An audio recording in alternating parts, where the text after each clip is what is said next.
본 영상은 유튜브 채널 KRTV 뉴스에서 제작하였으며 도움이 되셨다면 좋아요와 구독하기를 눌러주세요. 감사합니다. 우리나라 군사력 순위가 꽤 될 거라곤 생각했지만 세계 6위 수준이라는 말을 듣고 깜짝 놀랐습니다. 세계 15권 정도 되려나 했는데 세계 6위라니요. 참 대단합니다. 글로벌 파이어파워 세계 군사력 랭킹에서 2020년 군사력 순위가 한국이 6위 랭크되었다 함. 세계 군사력 순위. 다는 미국이 1위, 2위는 러시아, 3위는 중국, 4위는 인도, 5위가 일본, 6위가 한국이고 북한은 25위에 그쳤습니다.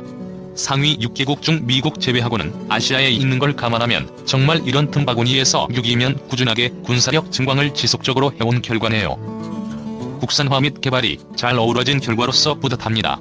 만약 한국을 유럽에 갖다 놓으면 그냥 유럽에서 1위입니다. 7위 영국, 8위 프랑스, 13위인 독일을 발밑에 두고 있네요. GFP 랭킹은 0에 가까울수록 강하다는 의미입니다. 다만 비대칭 전력이나 지리적 특성을 고려하지 않았다고는 하나 의미 있는 지표이긴 합니다. KF-X 개발 2001년 이후 KF-X 시제기까지 약 20년 전인 2001년 3월 고김대중 대통령이 공군 사관학교 49기 생도 졸업식장에서 자신감에 찬 목소리로 국산 차세대 전투기 개발을 공식 선언한 이후 약 20년 만에 한국형 차세대 전투기 시제기가 조립 중에 있다고 합니다. 한국항공우주산업은 KF-X 시제 1호기 최종 조립을 시작했다. 이미 제작을 마친 동체와 날개 등 기체 주요 부위를 결합하여 전투기 실체를 현실화시키는 작업 한국형 전투기 사업의 적절성, 타당성 및 개발 기술 역량 부족 등을 수많은 반대에 부딪혔던 차세대 국산 전투기 개발 사업이 성공 가능성에 좀 더 다가갔다. 아직 일부에선 미국과 영국, 프랑스 등이 6세대 KF-X 개발을 시작했다. 4.5세대인 KF-X가 양산되는 시점에는 구형 전투기가 되는 셈이라는 비판의 목소리도 나오지만 우리나라의 전투기 제작 기술의 확보와 산업으로의 파급 효과, 전투기 운용 과정에서 막대한 비용이 드는 후속 군수 지원비의 절감 등을 감안하면 KF-X 사업은 의미가 있다는 주장이 더 크고 개발을 지속적으로 해야 삼성전자의 반도체나 핸드폰처럼 자체 기술 개발을 통한 노하우와 실력이 쌓이기 때문에 비록 최신형 전투기 제작 및 생산은 미국 등 선진국보다 좀 뒤처져도 따라잡을 수 있는 바탕을 마련할 수 있다고 본다. 이 사업은 인도네시아와 개발을 분담하기로 했었는데 개발비만 8조 6천억에 이르고 120대를 생산해 공군에 인도할 계획이고 개발비 20% 분담한 인도네시아는 자국에서 50대를 조립 생산한다. 인도네시아는 중국과 남중국해에서 영유권 마찰을 빚고 있어 참여했는데 분담금 낮추고 핵심 기술 이전 늘리는 방안을 요구해 정부와 조율하고 있지만 쉽지는 않을 것으로 보이는데 원만한 개발안 위해 엄청난 자금이 필요하긴 하지만 자체적으로 개발했으면 하네요. AESA 레이더 개발. 미국에서 기술 이전을 꺼려해 개발의 난항을 겪었던 AESA 개발은 결국 한국 독자적으로 개발에 성공한 것으로 알려졌는데요. 국내 항공, 방산업계는 지난 20여 년간의 KF-X 개발 과정에서 큰 기술적 성취를 이뤘다는 평가를 받고 있는데 대표적인 부분이 AESA 레이더 개발임. 전투기의 눈에 해당하는 AESA 레이더는 현대 공중전에서 전투기의 생존과 지상 지원의 성패를 결정짓는 장비임. 로키드 마틴사는 F-35A를 한국에 팔면서 관련 핵심 기술을 이전해주기로 약속했지만 미 정부는 이를 허가하지 않았었다고 함. 세계 10여 개국만 자체 개발한 AESA를 지난 8월 한화 시스템이 개발했다. 가장 어려운 문제가 해결되어 KF-X 개발에 가속도가 생긴 거네요. 최종 조립에 들어간 KF-X는 내년 4에서 5월 시제 1호기가 공개된다. 기대됩니다. 국산 최신 잠수함의 항공모함은 전세계 조선업 1위니 오히려 LNG선 이런 고부가가치 선보다 생산은 어렵지 않다고 하니 기대가 됩니다. AESA는 천여 개의 송수신 장치를 작동시켜 여러 개의 목표물을 동시에 탐지, 추적할 수 있다. KF-X의 성능. 최대 속도 마하 1.81, 항속거리는 2900km의 최대 무장 탑재량은 7.7톤이다. KF-X가 스텔스기로 개발된다는 얘기가 돌기도 했지만 현재로선 이는 사실이 아닌 것으로 알려졌다. 스텔스기에 대한 희망 섞인 시각은 KF-X가 진화적 개발 단계인 블록 개념을 적용하기 때문에 나온 측면이 있다. 블록 개념은 기술 발전 추세에 따라 전투기를 더 나은 성능으로 업그레이드한다는 뜻이다. 하지만 KF-X는 한국 공군이 도입한 최신의 5세대 스텔스 기인 F-35A에는 미치지 못하는 4.5세대 전투기가 목표다. 초음속 전투기 개발은 한국과의 과학기술 역량을 집대성한 결과다. 개발에만 국내 방산업체, 연구소 및 대학 등 150여 기관들이 참여했다. 무려 20만 개가 넘는 부품, 전자 및 기계장치로 구성된 항공기 특히 전투기 개발 및 생산은 전 세계적으로만 봐도 많지 않다. 5세대 스텔스 전투기. 대부분의 나라에서 주력으로 사용하고 있는 전투기는 F-15 이글, F-18 호넷, 미그-29, 수호-27이고 5세대라 불리는 전투기들은 F-22 랩터, F-35 라이트닝이가 있다. KF-X는 4세대와 5세대의 중간인 4.5세대로 볼 수 있다.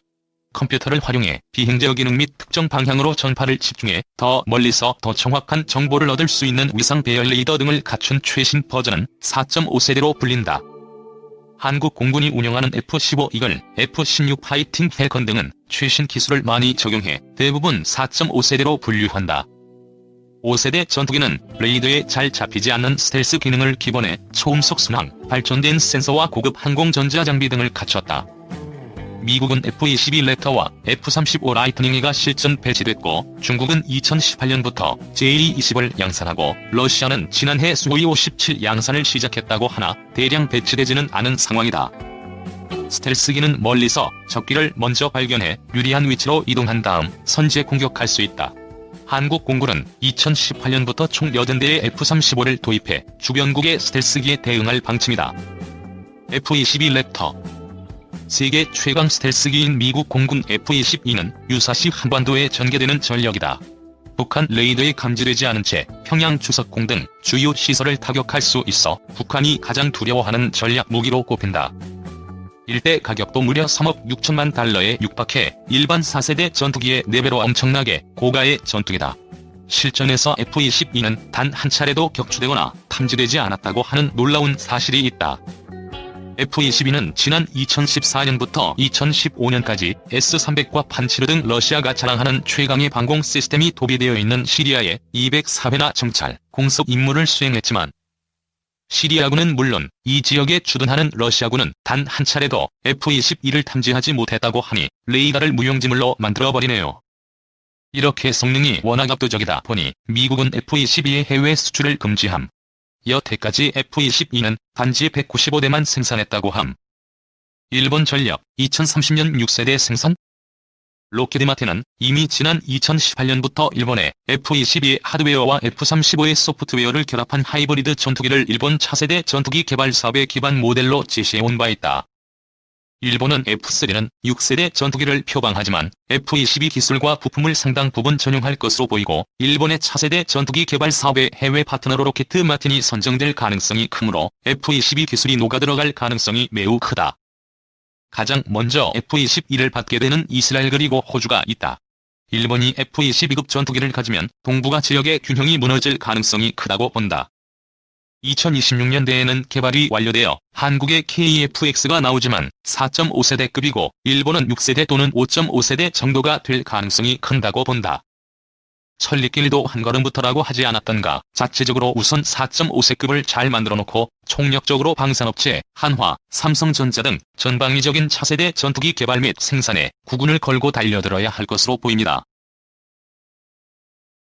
안녕하세요.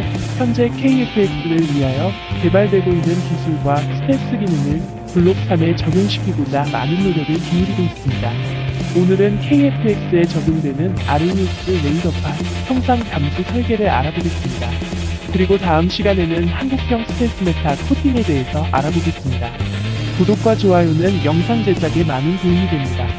현재 KF-X를 위한 다양한 스텔스 기술이 개발되고 있습니다. KF-X를 개발하면서 국방과학연구소와 카이는 독특한 설계를 적용하였습니다.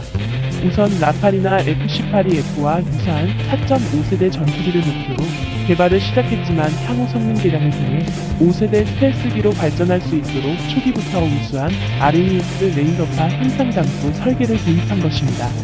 국방과학연구소와 카이의 계획은 KF-X 블록 1에서 이를 실전 배치한 이후 향후 블록 3 개량 사업을 통해 KF-X의 내장형 웨폰 베이를 장착하고 알루미늄 유리와 기타 절연 재료 등을 적용함으로써 5세대급 스텔스 전투기로 거듭나게 할 계획입니다.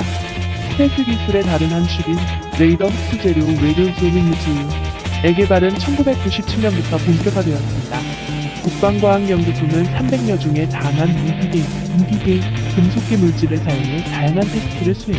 수많은 시행착오 끝에 교전 손실, 자성 손실, 금속 손실 기능 모두를 갖춘 나노구조 신물질을 개발하는 데 성공하였습니다. 또한 새로운 RAM을 개발하면서 각각의 재료 물질이 어떻게 반응하는지를 모두 데이터베이스로 축적. 향후 추가적인 개발과 개량이 가능하도록 배려하였습니다. 국방과학연구소가 오랜 시행착오 끝에 개발한 RAM은 3개 대형, 그러니까 S밴드, C밴드, X밴드 대역기에서 1-2GHz에 걸친 레이더 전파의 90% 이상을 흡수하는 강력한 광대역 전파 흡수 능력을 나타냈습니다. 국과연은 이를 검증하고자 2001년 4월 공군의 협조를 받아 F4 팬텀 전투기에 한국형 RAM을 도포한 이후 실제 RCS를 측정한 결과 예측한 수준의 RCS 저감 능력을 실증하기도 했습니다. 이를 기반으로 국방과학연구소는 향후 KF-X 전투기를 완성한 이후 본 기체에 한국형 RAM을 도포해 제후 항공시험장으로 보낼 예정입니다. 이곳에 설치된 대형 특수환경 시험장에서 극한의 환경에 노출시킴으로써 한국형 RAM의 내구성을 확인한 이후 신뢰성 평가를 통과하면 실제 KF-X 기체에 사용할 계획인 것입니다. 그러나 사실 현재 사용 중이거나 개발 중인 RAM은 많은 한계점을 가집니다. 현용 RAM 도료는 특별히 관리된 대형 항온 방습시설에서 전문가가 도료 형태로 천천히 도포해 층을 쌓아가는 형태이기에 칠하기가 어려울 뿐만 아니라 지속적인 관리가 요구되기 때문입니다. 본 문제로 인해 F-117이 조기 퇴역했습니다. 전문가들이 미국의 스텔스 기술을 세계 최고로 평가하는 이유 자체가 RAM의 흡수 능력도 우수하지만 무엇보다 다양한 극한 환경에서 사용할 수 있는 RAM 도료를 개발함은 물론 이를 관리할 수 있는 기반 기술과 경험이 있기 때문입니다. 감사합니다.